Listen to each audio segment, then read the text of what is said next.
Buzzard's Roost Nature Preserve has several trails available. They have the Lookout Trail, the Chilo Trail, the Blueberry Trail, the Salamander Pond Trail, Hidden Pond Trail, the Hoggard Trail, the Slate Mills Spur Trail, the Barnhart Trail, the Story Walk Trail, and the Cabin Trail. Today we're going to explore the Hoggard and the Slate Mills Spur Trail.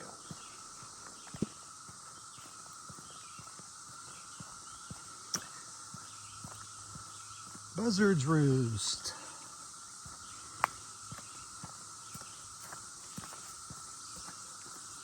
June 5th, 2025.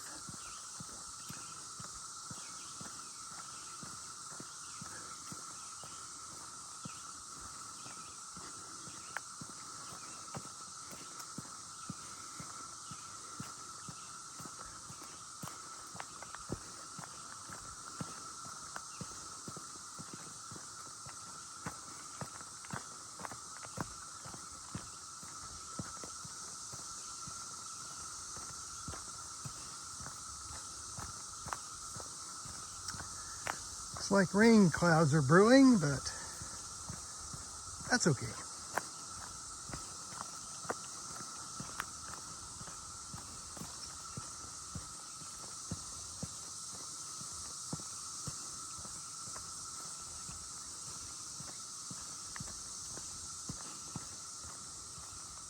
You can hear the cicadas in the background.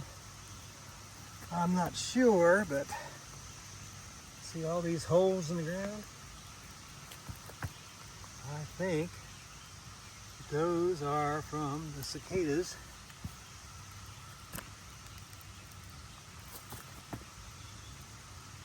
coming up from their hibernation underground. There's a larva.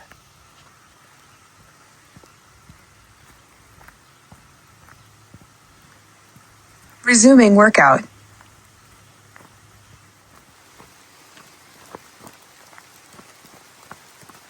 Resuming workout.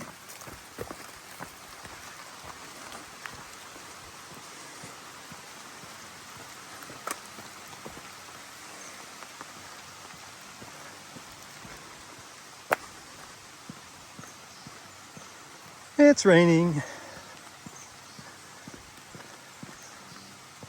as is a normal case for this spring.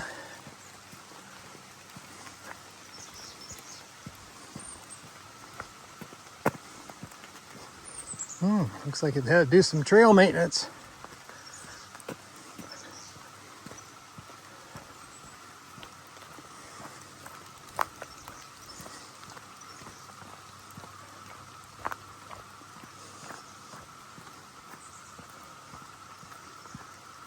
This is the yellow trail. And you can tell that by the yellow blazes on the trees.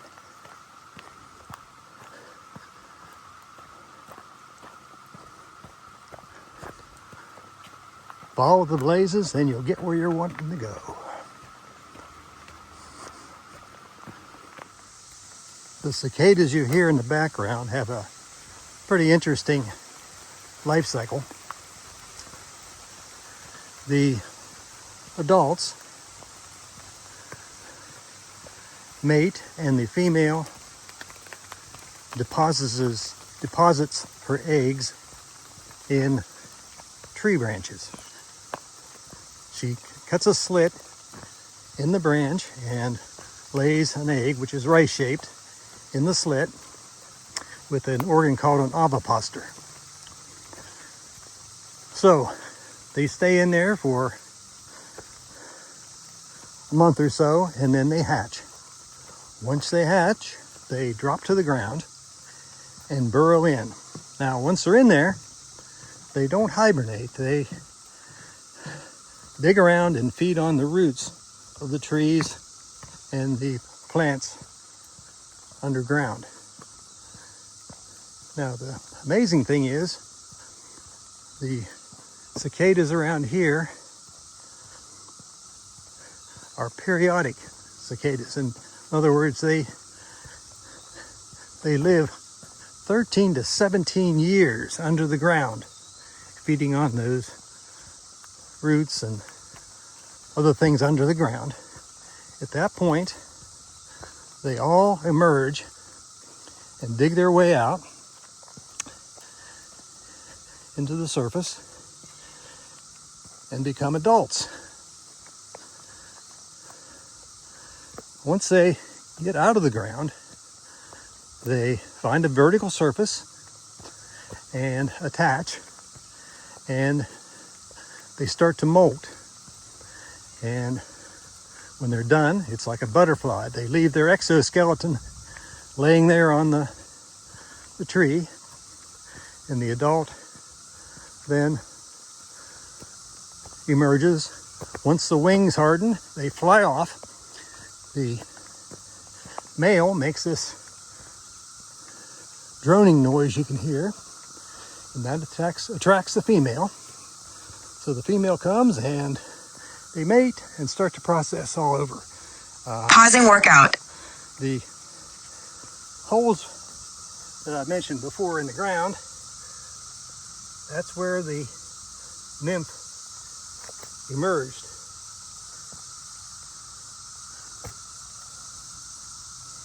So there's thousands of these holes all over the forest floor. So it's pretty amazing, but it's every 13 to 17 years that they're underground. Resuming workout. Okay, this is the exoskeleton of a cicada. And again, they are underground for 13, 17 years. They dig their way out, go to a vertical surface like a tree, and they molt. And this is the exoskeleton. You can see right in the middle of the back, it splits and the adult emerges. Once its wings dry, it flies off and mates.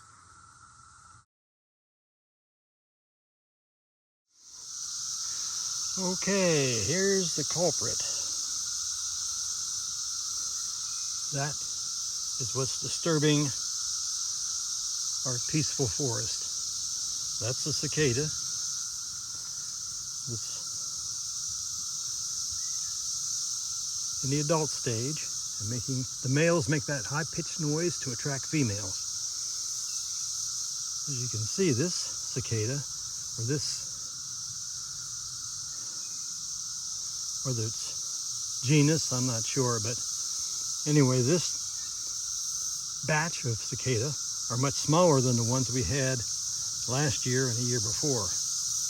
They were much bigger than these, probably twice as big. So, but they still make a racket.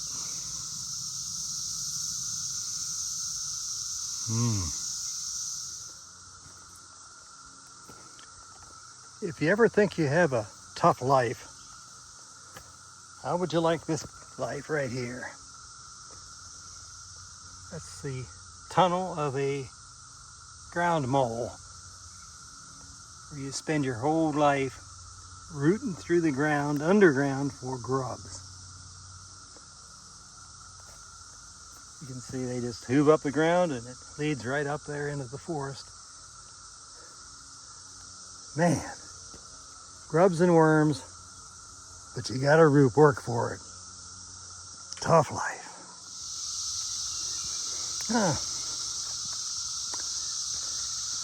This tree here, and over here, is called a pawpaw tree.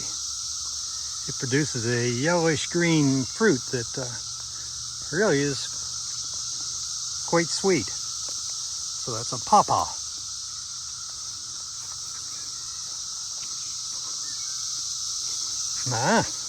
What is this? Looks like a deer. Deer tracks. Nothing terribly unusual about that. The cicada are especially loud right in this section.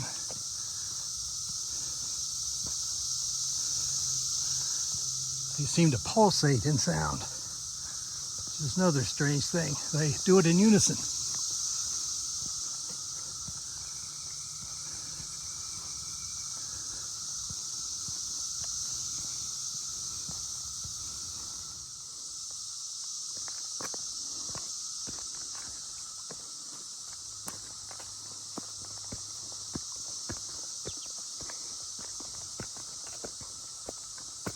Ah, here's something interesting.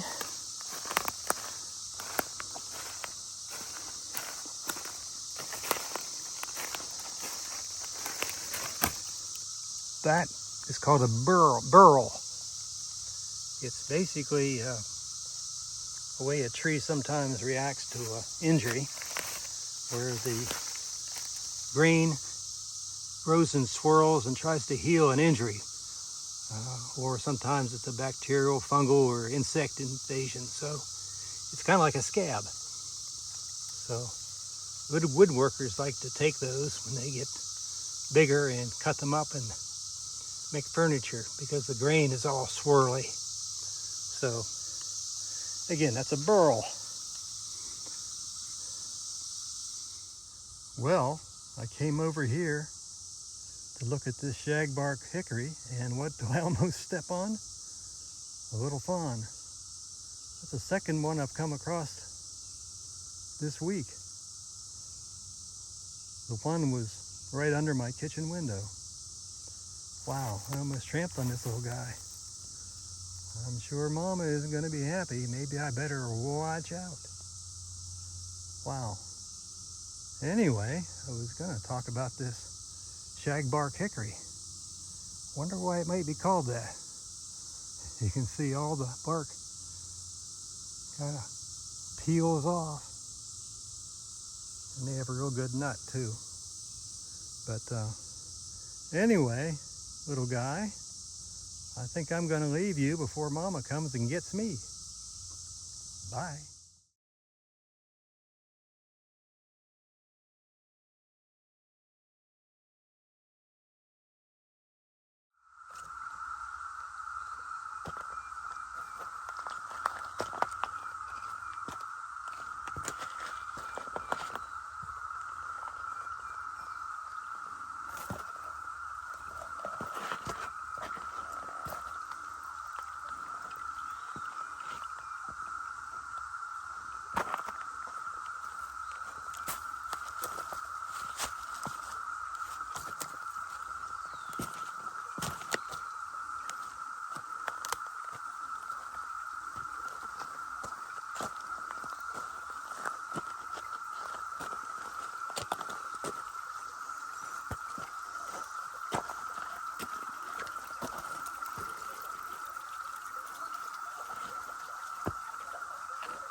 We've been on Hoggard Trail, and up here on the Resuming workout. up here on the right is Slate Mills Spur Trail. So it's a little spur off of Hoggard, and it's 0.8 of a mile. Pausing workout.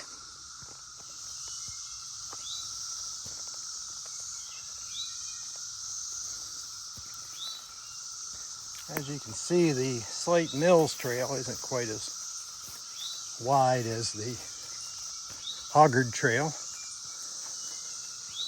Also, Resuming workout. tracks. The deer use this trail quite a bit also, so you have to be a little aware of deer ticks.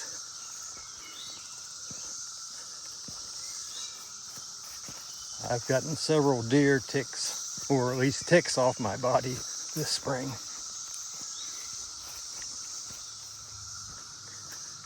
We're still on the Slate Mills spur off of Hoggard Trail.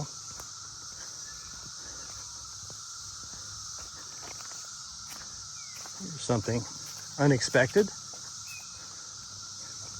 A picnic table out here with a little pond.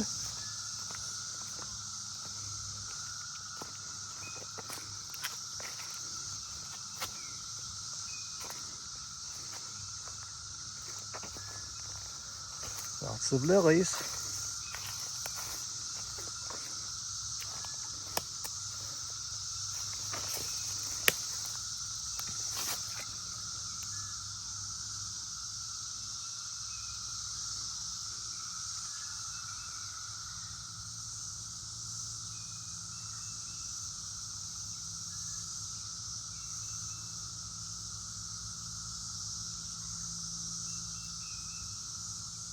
There's fish in there, I am not sure. But frogs for sure.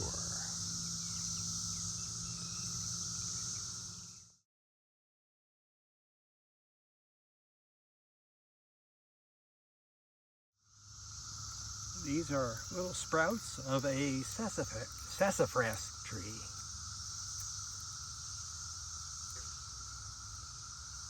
They used to make sassafras tea out of the tree back in the day. These are May apples right here. The plant itself is poisonous, and it makes a little small fruit. See if I can, yeah, no fruit. Anyway, it makes a small fruit that is edible if super ripe, but I wouldn't give it a try. Man, there is a monster. It's kind of hard to get the scale, but that is the biggest frog that I've ever seen in Ohio. I mean, he is huge. Looking out over his domain.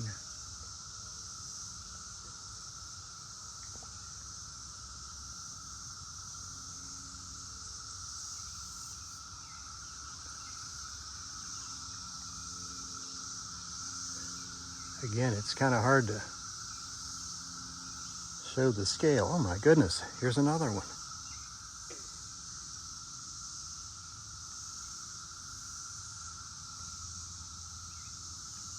That boy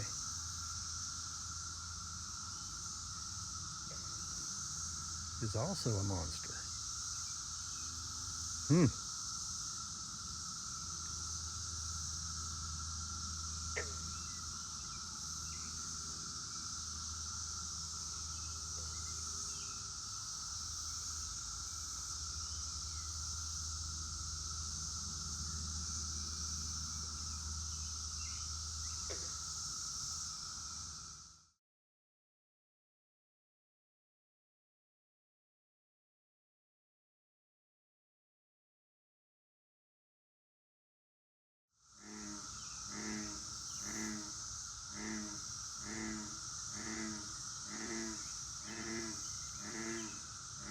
That's an American bullfrog.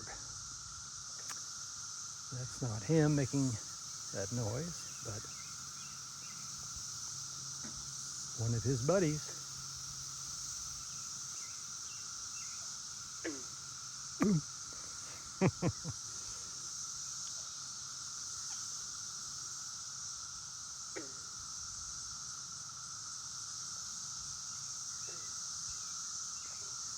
Lots of dragonflies around also.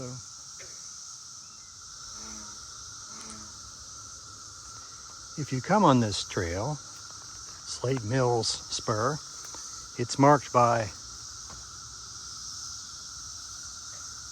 this purple blaze.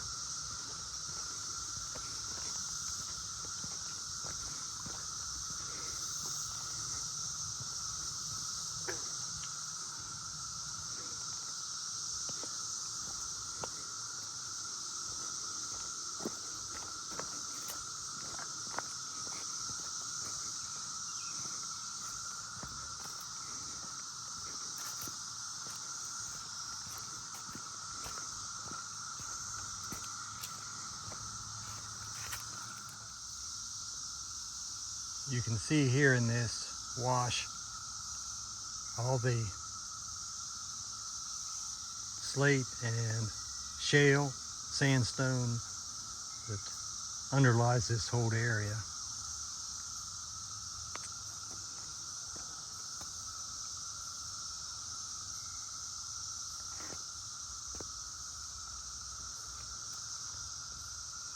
Pretty cool little cut through here.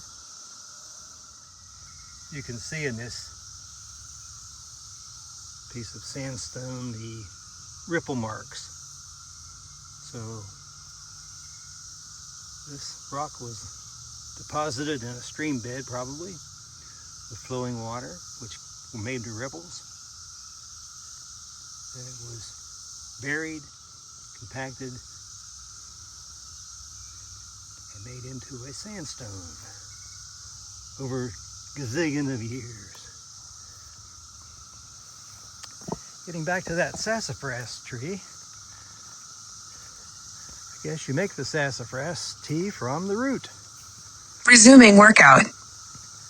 She keeps bugging me, doesn't she?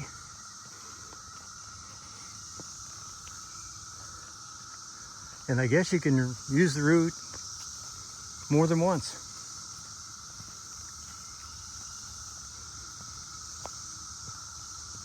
Again, this is the Slate Mills spur.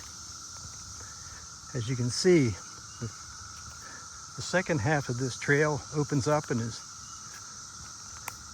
really nice. The first part's a little overgrown.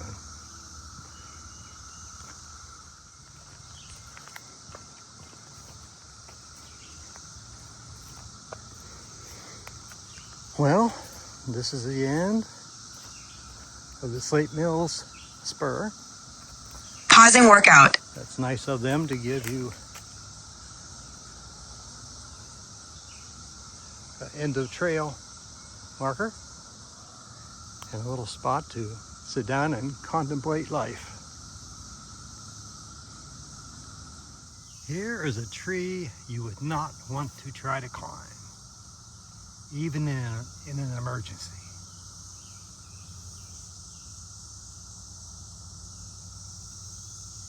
It's a honey locust.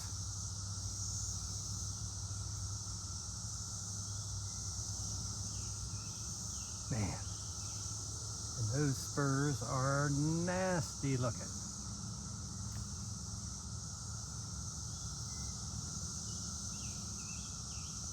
This guy's got a problem with termites.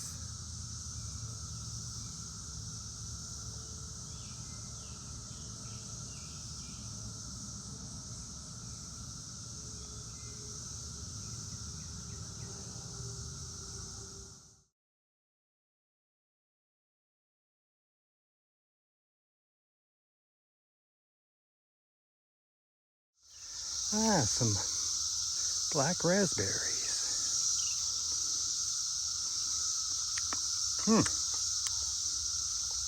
Pretty good, not blood.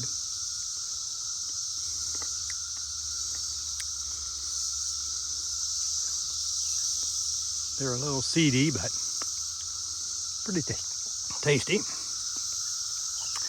And up there, we have the sweet smell of honeysuckle.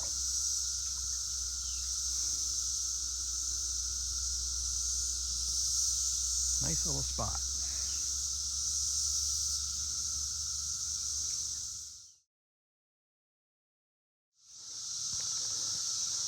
Okay, we're back on Hoggard Trail. The reason it's called Hoggard Trail is explained a little more right ahead. This is the family cemetery of Mr. Hoggard.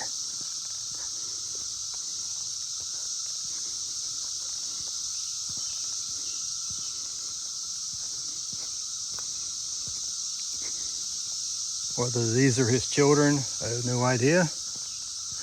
But this is the main tombstone. His name was Temple Hoggard. He was born in 1802 and died in 1898, according to this.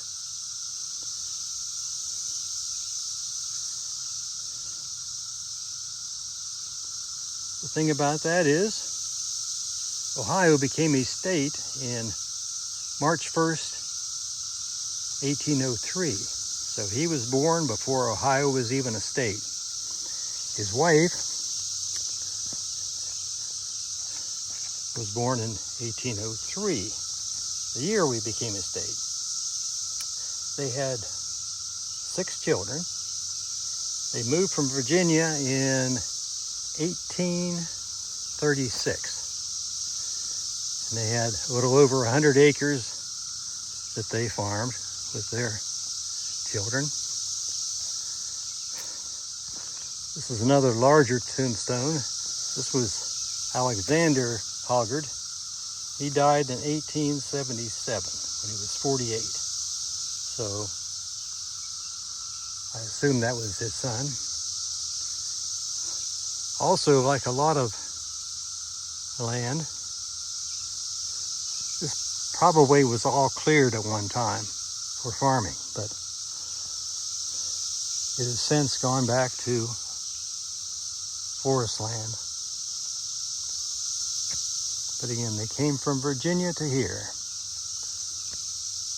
the Hoggard family. Not far down the trail from the cemetery is what I assume is the Hoggard homestead or farm. It's hard to tell for sure. I'm sure someone knows, but you can see the foundation stones in the ground all around here.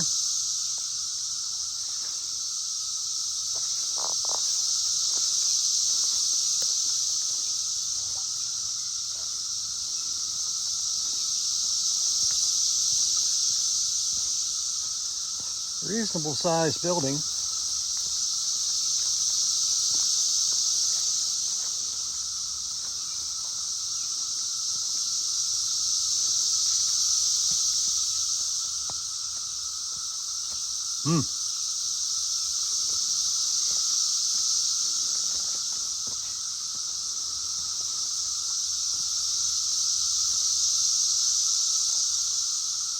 So you can see stones were cut in some cases.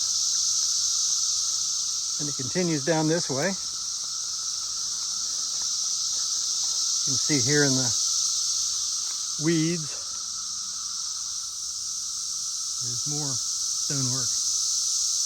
So that was a stone cellar to store foodstuffs. It's in like a hole or depression. So that I am not sure. But this may have been a barn or the actual home foundation. I've been hearing quite a few woodpeckers this morning. They use that pecking as their powerful beak for 3 or 4 different things, I guess. One is they can, which looks like they did here, is make a nest where they punch through and make a hollowed out spot for their young. That also provides a nest for other birds. They also use it to feed. When they get in there, they eat the grubs that they peck out of there. They can actually hear the grubs under the bark. And when they hear that little noise, they pop it. The other thing they use it for, which I've heard this morning, is they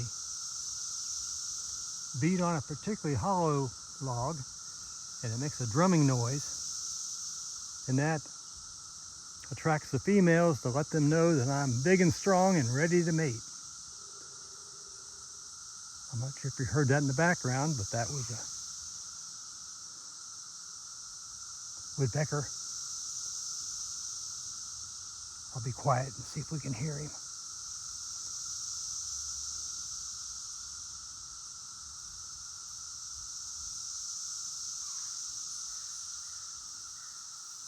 There's seven different kinds of woodpeckers in Ohio. There's the downy woodpecker.